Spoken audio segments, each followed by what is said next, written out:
Hey everybody, how you doing? It's the Rumble over the nope, never mind. We do this so many times, it feels like it might be. Tundra Super Late Model Series coming at you. I did do that on purpose, by the way. May 14th, round one, Great Lakes testing, going to be bringing us the action. And a guy that you've seen at just a few Tundra races throughout the past couple of years, and in fact, all the way back to 2011, and we'll talk about that. But someone that you see at Kakana a lot. His name is Andy Monday. And just a little earlier this offseason, Andy announced that he and his brother Brian will be team driving this year with the Tundra Super Late Model Series, which is very exciting. Andy, you've done a little team driving in the past. So what did it take to get your brother on board this year? I know we had talked and he said, maybe I'll just run the whole thing myself, but you found the brother and he's ready to go with you this year. Yeah, no, I appreciate having us on. And really it was a pretty easy conversation and more just lining up schedules and looking at things. Brian, my older brother, he's been racing at WIR since transitioning from the dirt. He raced at the Oshkosh Speed Zone and stuff in the Grand National Division. And now he's been racing on the asphalt in the late model class at Kakana. And 3 years straight has been runner-up in that division. He's shooting for a championship this year. But he's really interested in moving up at some point to the super late model class once the timing is right and just kind of everything falls together. He did buy a different car at the end of last year, which is set up for CWRA, but set up for Tundra and some other tracks. So it kind of just made sense, with the program that the Tundra series has, the layout of the dates and the tracks. There were tracks that I was really interested in running that we've had success at in the past. At Kakana and definitely Norway. Was excited to see that come back on. But then there are also some tracks that Brian really likes running with Marshfield and up at Wausau. So really just kind of put it all together, and it gives Brian the opportunity to get his feet wet in the super late model division with some of the best in the Midwest in the Tundra series. So it should be fun. And we should talk, you have a history with Tundra, and we won't go all the way back yet, but I do want to bring that up. Your 2011 appearance at Dells Raceway Park in the final Alive for 5 at the time race. But your most success is at Kakana because obviously you have a lot of time at that track, and you've got a third and a fourth place finish in Tundra action over the last few years. What changes when Tundra comes to town? Because the visitors seem to have some pretty good fortune and some pretty good luck over the last couple of years. And, we're sort of waiting. And there was always this talk of, well, can the visitors take out the locals? When's a local going to win this thing? I joked last year that somebody needs to take the trophy away from Mr. Chuck Norris, Dennis Prunty, that's stolen it like 3 years in a row. And it finally happened, but again, it wasn't a local per se. It was a previous champion, but it wasn't a local driver. Really what it comes down to, Matt, is I think that the level of competition is so good. Everybody has good equipment. Everybody has good cars, and they have really good and smart people working on those cars with various different affiliations, whether that be through Reed Chassis or Pathfinder or FRS shocks. Everybody has kind of an outlet or affiliations that they're working together. So there's a lot of good information that gets a lot of these teams that maybe haven't been to Kakana as often as other guys started right out of the gate really close. And it really is showcased with the format that you see at the Tundra races, which isn't your typical touring race where you have hours of practice and multiple tires get thrown on the car and we'll go out and qualify later in the day. I mean, the Tundra series race, we really get 2 short kind of 20-minute practices and then it's time to go. So that really kind of, again, showcases that people have good equipment and they have good people working on their cars that they're able to show up and be just as fast as the regular guys that are here 15 nights a year on Thursday nights. To be able to come and run competitively. And it's really been great racing and it's been a great track for people even like Grant Thompson to come in and never see the place before and run second last year like he did, just by having that connection with Casey Johnson and having that equipment and Travis Dassel working on the car, there's so much that goes into this stuff. And I think that plays a big factor in just the level of competition. There's no slouches in this deal. And last year we were off just a little bit. We had some timing off with just one of our bump stops and shims, and I could go into a whole bunch of technical stuff, but I won't. And it just took us from being a top 5 car to an 8th or 9th place car. And we figured it out during the week what it was. And you wouldn't think it would be that drastic of something that should make that big of a difference. But when the competition's as good as it is, it does. And all that stuff counts. You got to have it right when you get there. And, you've heard this 100 times before, but usually how you unload off the trailer is probably you're going to see who's got their stuff together and who doesn't. And with the limited practice and limited tire situation and all that stuff, it's really key. What happens in the shop is what you bring to the track.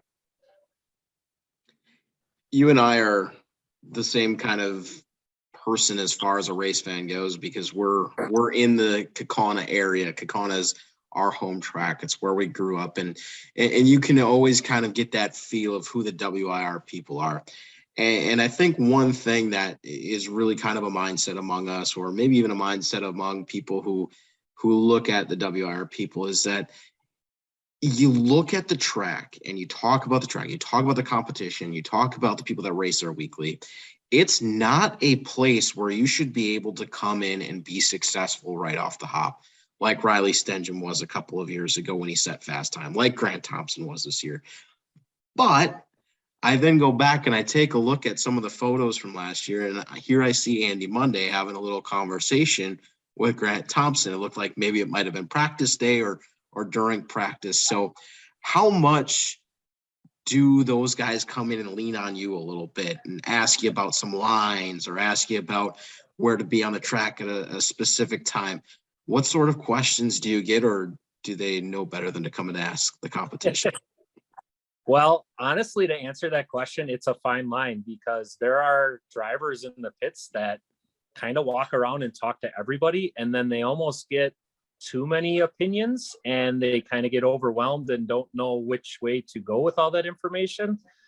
So you're kind of better off to maybe form those affiliations or those 1 or 2 people that you kind of really want to work with, not only for that race, but kind of for the season, and kind of confide in them and work directly with them to get that information, to put your best foot forward. Because I mean, there's been so many times where people bounce around the pits and they want to know what you're running for gear or right rear spring or any of that stuff. And some people don't want to give that information up. And then there's other racers like myself that have been around this 20 plus years. And I have no problem telling you what I'm running, because that is only one small piece of the whole equation that goes into these cars. And just by helping a guy out and pointing him in the right direction with some of that smaller stuff, that isn't going to get you beat on race day, because everything else goes into it. So, specifically with Grant Thompson, his success last year, I think right off the bat coming to Kaukauna, that had a lot to do with Casey Johnson, working with him. And then Travis Dassel was his crew chief. Cody Hubred was on the radio with him.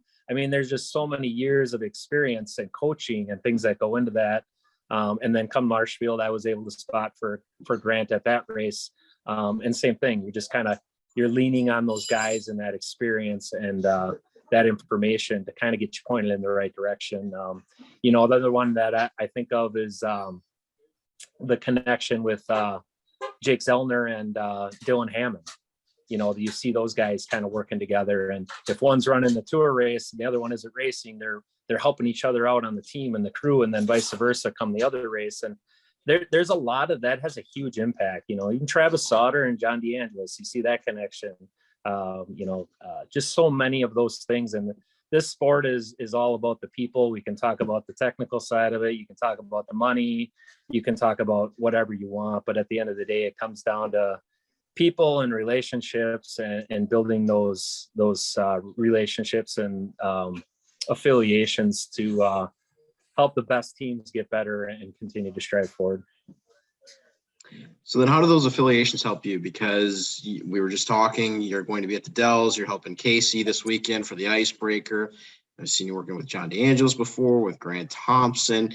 Always see you helping out other people. You'll go along the road with Dylan Wenzel too if he's racing his quarter mile, late mile, and you don't have anything that's going on during the week. So to the biggest thing to me, it kind of seems like is what we see on your hat, right? You know, you have really integrated yourself into this, into Reed Racing now with Travis Dasso and with Casey Johnson. Is that just sort of a byproduct of you guys sharing information and working on those things, or is it just you guys have decided now this is the way to go, this is the best piece of equipment that we can find? It falls somewhere in between there. I think it comes back to the people, the relationships, who you form your affiliations with, who you want to work with, and then not getting too many people in the mix where it just kind of comes to the point where it's overwhelming and too much information.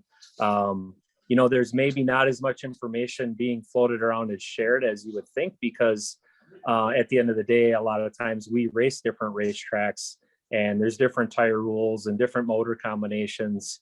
But there's always something to be learned when you're at the racetrack. You're not learning anything out on the boat fishing about racing or up drinking beer by the campfire. No, don't doubt me, those things are fun. But the more time for a driver that you can spend behind the wheel of the car makes you a better racer. I think you see that. You mentioned Casey's name. I mean, I think he ran 50, 60 shows last year. Brazen Bennett races every chance he gets. He's been extremely successful.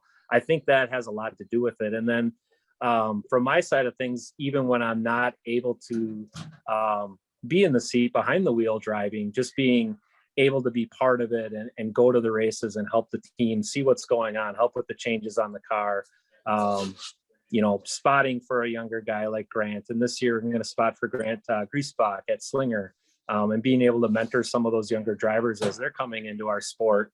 It really just keeps your head in the game and keeps you sharp and focused.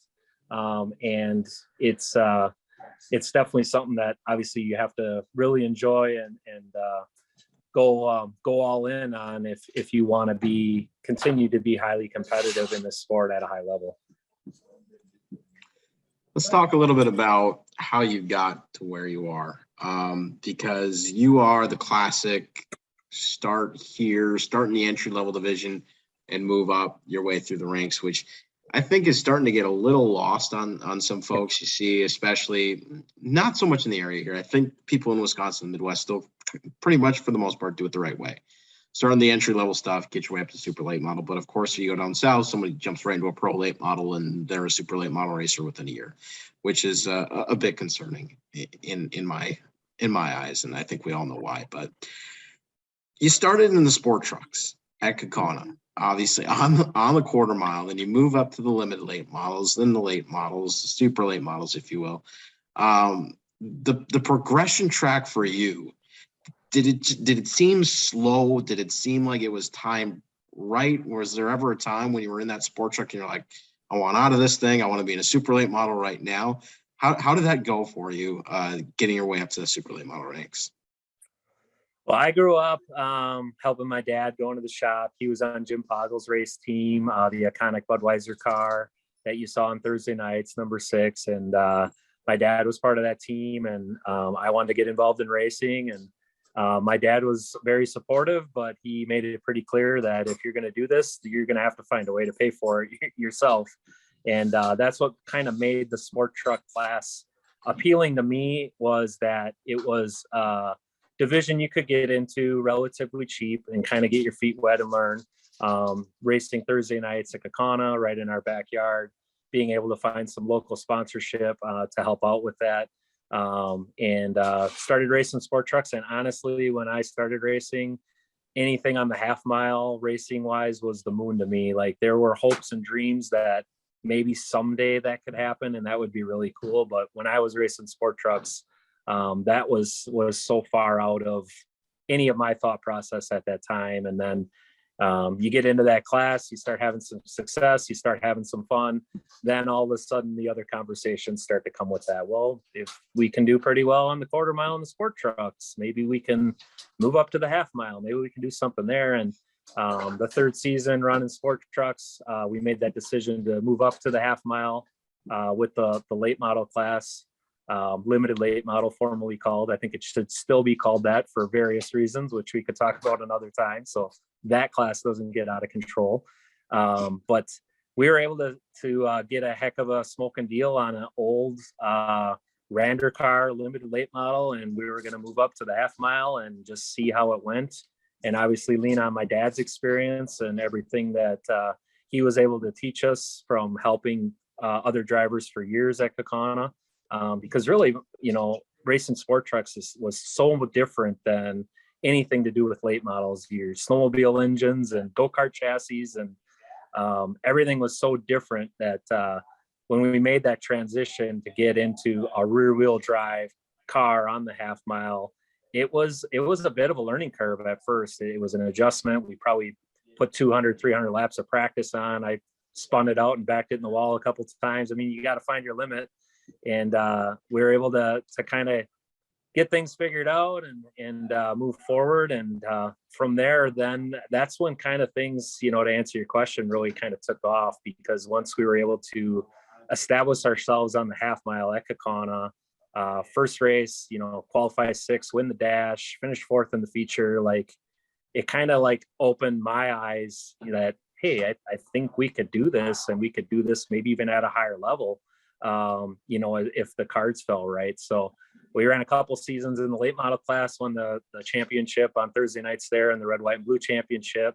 And then really jumping into the super late model was kind of the next thing. Like, if we were going to move up, how is this going to work? How is this going to happen? And I was able to be pretty fortunate at the time with sponsorship and make a connection with Mike Butts, former car owner for Matt Kenseth and various other drivers, Terry Baldry, Jeff Van Allenhoven at Kaukauna, and hop into a super late model racing for Mike Butts. And for a 21-year-old kid to do that, there was a lot of pressure that came with that. And there was also a lot of heartache that first year when you're out there racing with veterans like Jim Duco and Tim Rothy and JJ Smith. Who's this young punk kid who thinks he can come up here and race with us like that? And Rod Wheeler, pushed me around the track so many times and didn't like it when this young kid started pushing back. So there was a lot of growing pains that went with that. And, we decided after that first year, we wanted to continue in the super late model racing, but we wanted to do it as part of our own family team. So we made a deal with Mike and Patty Butts. We purchased that car and kind of went on our own, and really wasn't able to do any of that without the support of Bruce from B&B Race Engines. Bruce really made that deal happen because he was able to lease us an engine, which is kind of totally unheard of nowadays, to be able to compete in the super late models, and just kind of help me continue throughout my career to continue on. And now that torch has been passed on to Donnie and Mikey over there at B&B, who continue to help us. I've had their engines in my cars for almost 20 years now. Great people, but without their support, kind of wouldn't have been able to take that step. So just to kind of tie it all back together, it really comes down to, again, those relationships, those people you meet, building those affiliations, and making sure people feel appreciated for the effort they're putting forth for you, and continuing to strive forward. So with that, we kind of took our own team and had some success at Kaukauna, ventured out into the Wisconsin Challenge Series, ran that, which was, basically at the time before Midwest Tour and Tundra and some other, the touring series was out there, was the premier touring series. And I had a lot of fun doing that. And it's, we've been going ever since, Matt. This is my 23rd year racing, and I think it'll be 18 or 19 in super late. So. Yeah, wild to think about, isn't it? Because I remember you racing a sport truck when I was sitting there in the stands back in the day. I think what's interesting here is, we go back to your teammate, your brother, and you had mentioned he started on dirt, racing a dirt Grand National for a while before moving over. So why the difference? Why one progression track for you and why one for him? Because usually you would think and you would see that you guys would go the same way. How was his story different than yours? That's a great question. And that's actually one of the reasons he's not on the call here with us tonight, because we invited him. And it's really, Brian does what Brian wants to do. It's not his personality to do any of these type of promotional things or interviews. He likes to kind of do his own thing. And really with racing, that kind of stemmed that same way too. He had been around racing his whole life like I did. And once I kind of got into racing, he was helping on my team, and then decided he wanted to do some racing himself. He won the 4-cylinder championship at Kakana, and then he was racing on the dirt at Oshkosh and having a lot of fun doing that before coming back to the asphalt and winning a sport truck championship, and then onto the half mile. So it's been fun to kind of do some of those different things with them, but it's been a lot of fun more recently, now that we're, able to really work together, park next to each other, share equipment. Last year when we had our unfortunate accident, when the car rolled over and we spent a week thrashing to rebuild it for the prior week, it was him and his entire team, and Dylan Wenzel and his group that really helped us do that, and kind of combining all three teams to get it done. And that's been a lot of fun, is really to experience that, within your family and with your brother. Cause me and Brian grew up like normal brothers, fighting and bickering, and I'm better at football and he's better at bowling, and we're just always competing every step of the way. And now, really just kind of became each other's really best friend, that we work together. We do a lot of stuff together, and it's been great. So no different here. Easy decision when we're talking about teaming up for Tundra this year and doing different things. And it was kind of fun figuring out like who's going to do what race and which car are we going to drive for this. And honestly, we kind of put down initial like races with Kakana and Marshfield and Norway, but by the end of the season, depending on how things go with either car, that could all flip. And I'd be even cool with Brian hopping in my car at the Dells and put him in the 10 car in the super late for that, and see how he does, because I trust him with my equipment and vice versa. And we're just kind of working every step of the way together anyway. So it's been fun.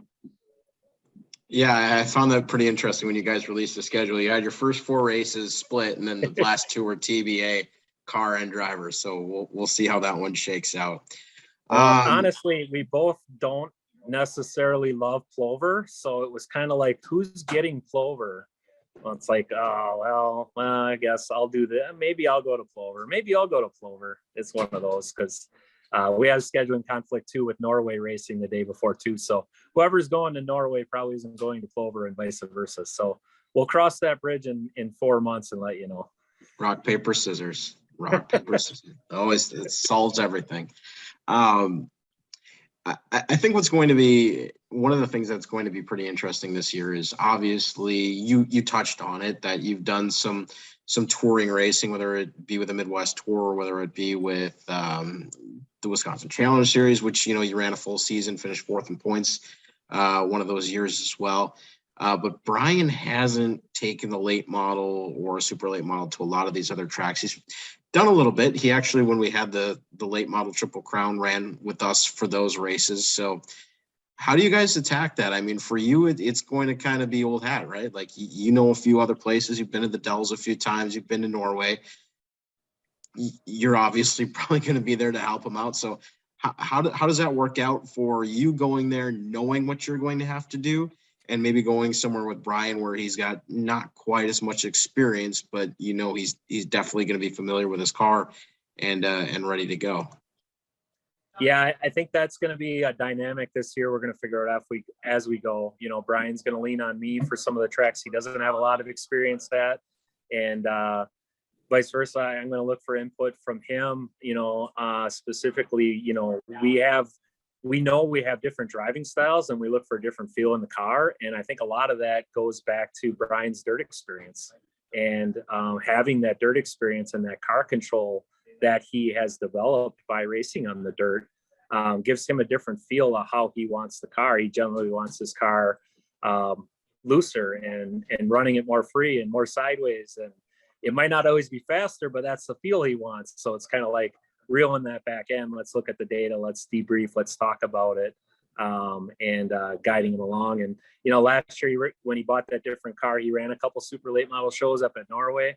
I was able to go up there and spot for him, and, just talking through different things on like a restart up there. You go inside or outside. Well, it's Norway, so typically the bottom, but then you you kind of have that experience where you see certain cars that went to the bottom and not many went to the top, and who's got a built motor and who's got a crate motor and which difference does that make? And just kind of, those are all different dynamics and things that he hasn't had a lot of experience with. So just kind of talking through that and working through that and understanding that is really going to be key, and just open communication and really just having fun with it. You know, it's at the end of the day, the Tundra series, for the buy-in and the tires and the pit passes and all the stuff that goes in it, there's no better cost-effective way to go super late model racing than there is with the Tundra Super Late Model Series. So this was just a win-win all around. It made sense to get him his feet wet and get involved with it, and be a part of it and help out as well. So we're looking forward to having some fun. We don't really have any expectations of being top 5 in points and winning a bunch of races. And, you know, I don't even know how the rookie of the year things work with Tundra, especially if you're team driving. You know, none of that stuff really matters. We just want to go out and have a good time, have some fun.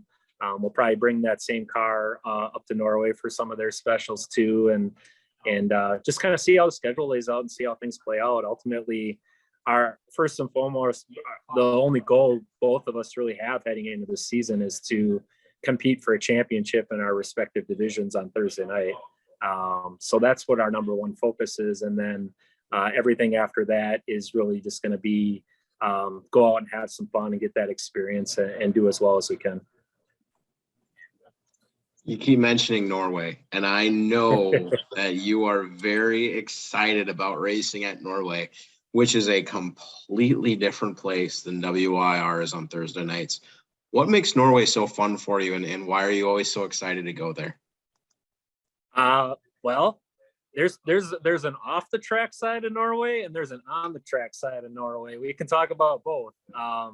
You know, when you go to Upper Michigan, it's kind of like going back in time a little bit. You know, there's some old school bars up there, and there's some old school people, and the cars you're racing against, you know, maybe haven't had a body put on them in 20 years, and they're running trailers that are 30 years old. I mean, there's just a lot of great, genuine people that love racing that just don't have a ton of money to stick into racing, but they're still there because they love the sport. And everybody's willing to help each other out. And it's laid back, it's relaxed, and it's fun. So that's the off the track side of Norway. That's just great. It does help too that one of our crew guys, Craig Rothy, has a place up there. So we usually stop at Craig's after the races. And we always say that we're going to stay there the night and sleep, but we've seen the sun come up every single time. So nobody ever ends up sleeping. But there's that part of it. But as far as the racing goes, it's a really unique track where it's a flat, low grip third mile, and you have to have a good turning car, but you also have to have a lot of patience with the gas pedal, and you have to be smooth.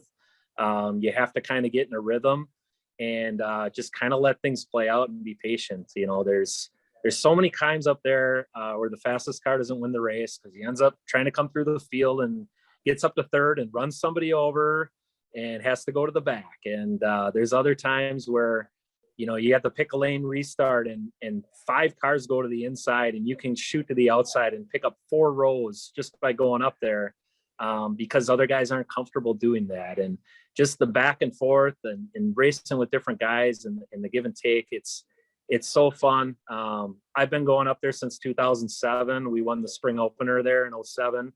And just kind of fell in love with the place ever since.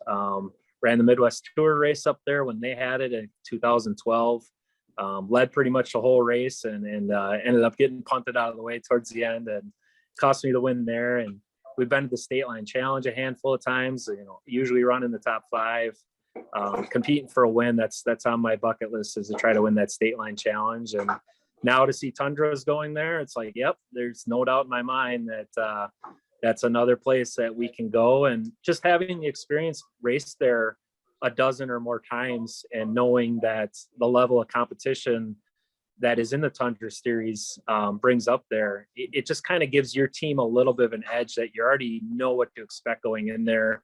And you can kind of go through some old notes and some different things that you've done there in the past that maybe give you a little bit of an edge on the competition. But I'm I'm smart enough and I've been around racing long enough to know that the cream is always going to rise to the top. And if Dalton Zier's running that race, he's going to be the favorite. You know, he's a multi-time champion up there. And that track fits the driving style of a Mike Litchfield and a Devoy and those other guys that are really smooth and consistent on the throttle. It's really going to persevere. So it's going to be an all-around great show. I think you're going to have a great car count. And I saw on their schedule too that they're not even going to race the Friday night before. So hopefully that promotes more of their cars to come up with their crate engine program, which they promote up there.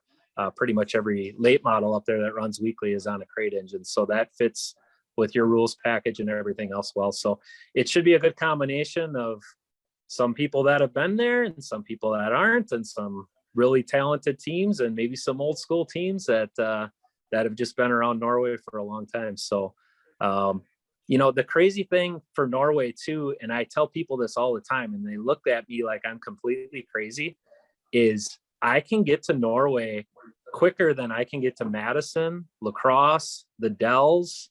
And everybody looks at me like, what are you talking about? It's, you know, when you live on the north side of Appleton, it's a straight shot up 141. And even though it's in Upper Michigan, it's like literally one exit into Upper Michigan. So it's a quick and easy drive for us to get to too. So I guess I'll brag about that because I know that's going to be a 3 or 4 hour drive for some other guys that are maybe closer to the Dells and those other places. But it makes it fun. It's a relaxing place to go. It's a great place to have a good time.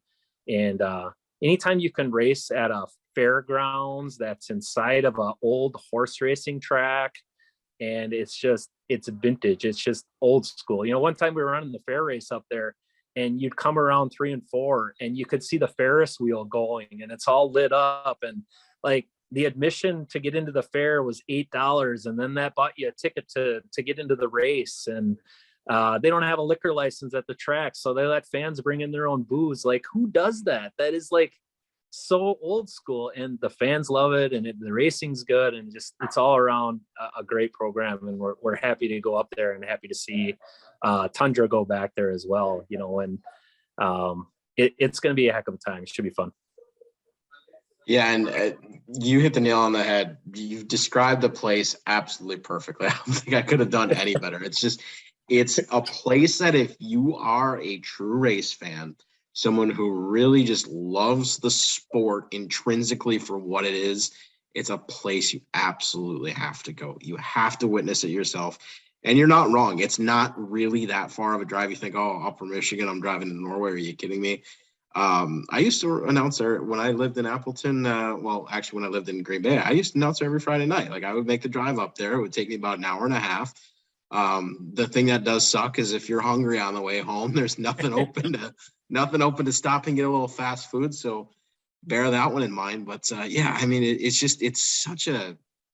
such an incredible place and feeling. And, you know, you say it's like going back in time. It is, but in all of the best ways possible. Not like We're going back in time and they're using stopwatch to time the cars kind of thing. It's like you're going back in time and just feeling the history of the place. And it's something to behold, something definitely I would suggest to everybody. So, with that, you know, let's talk a little bit about your goals. You touched on it earlier, not really any huge expectations, but one thing you did say is that you and Brian are both seeking championships here this season on the Thursday night program.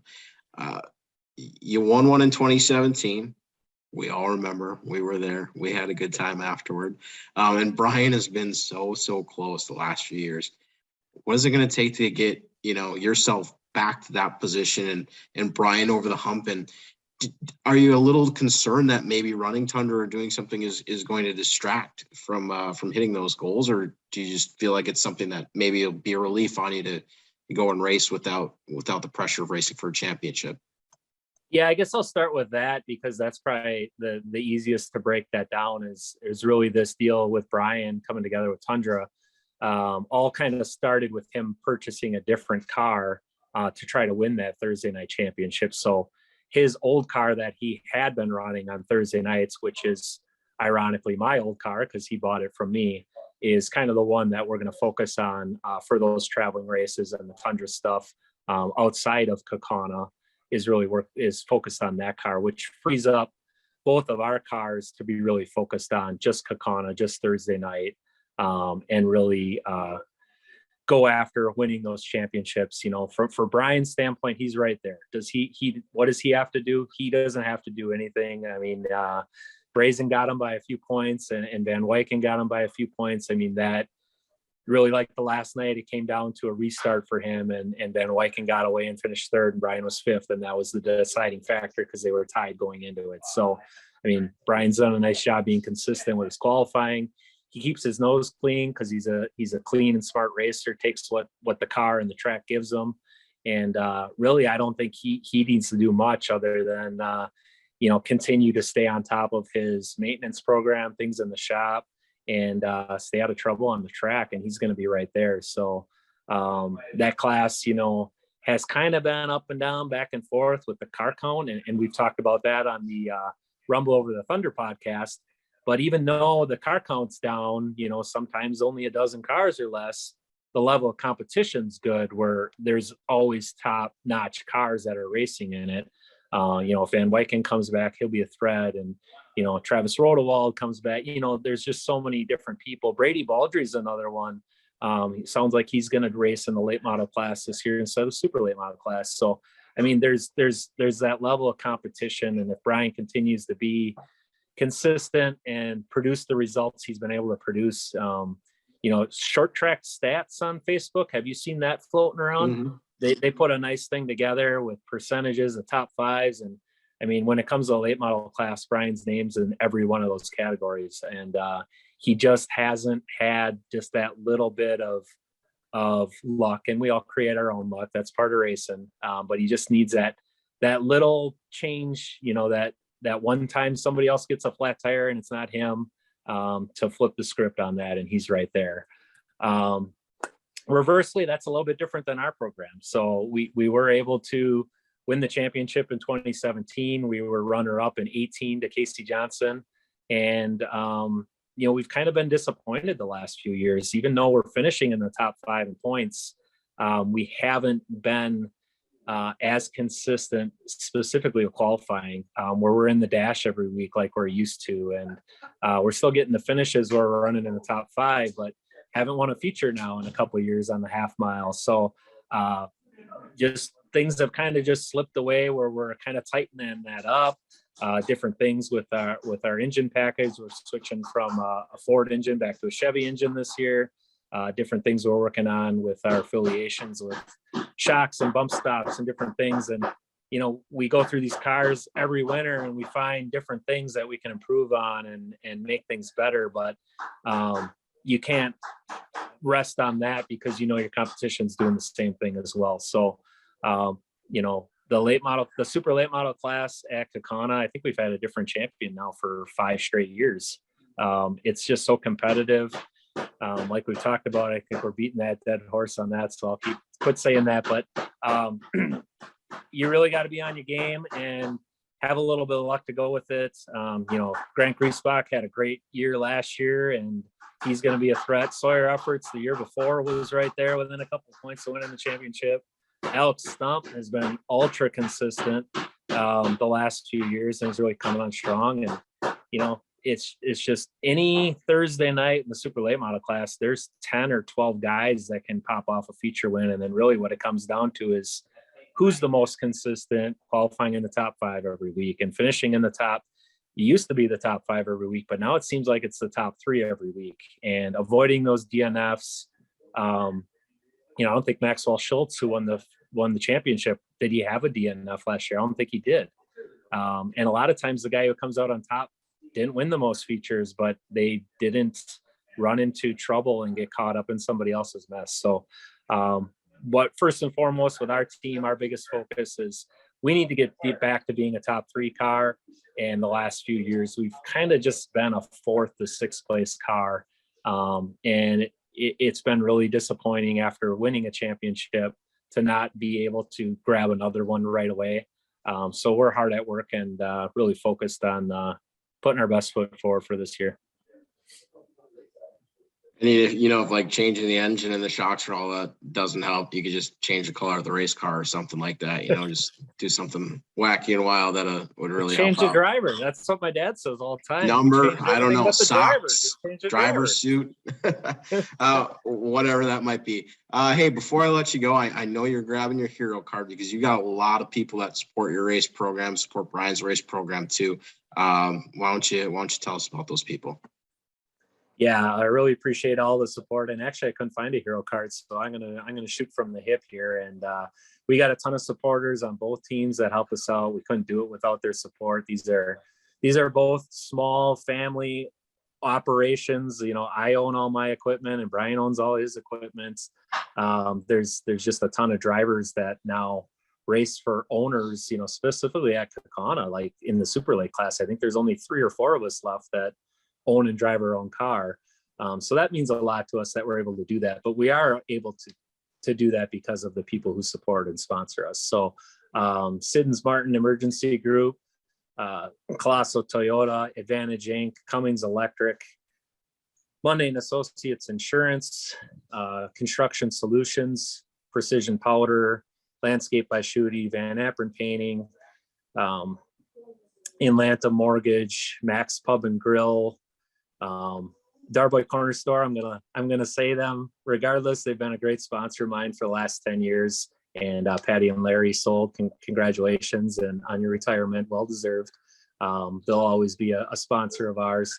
Van Zeeland Paint and Collision, Fairways Lawn and Landscape. Just so many people. Chimney Mechanics, Little Orbits Mini Donuts, Mom and Pop's Bakery, Carbless joining this year. And in Brian's car, he's got a plethora of sponsors as well that help him and his team out, that have been really great. And not only our sponsors, but the guys in the shop. I know I touched on a little bit before when we had our crash last year and rolled over. We had the car stripped down, complete to a bare chassis, to put a halo on it.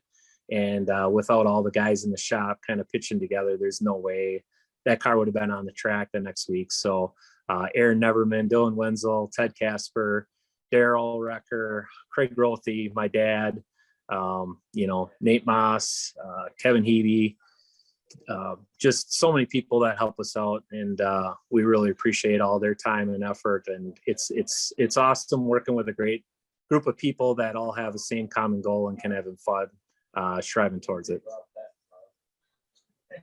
So everybody just remember, when he reads off all those sponsors and mentions those, I get 2 laps of qualifying to try to get through all those. So it's not so easy to do, but I always love to see those big encyclopedias of sponsors when it's time to announce, because that means you guys are doing something right. Well, Andy, thank you for joining us. Looking forward to having you and Brian be part of the Tundra Series this year.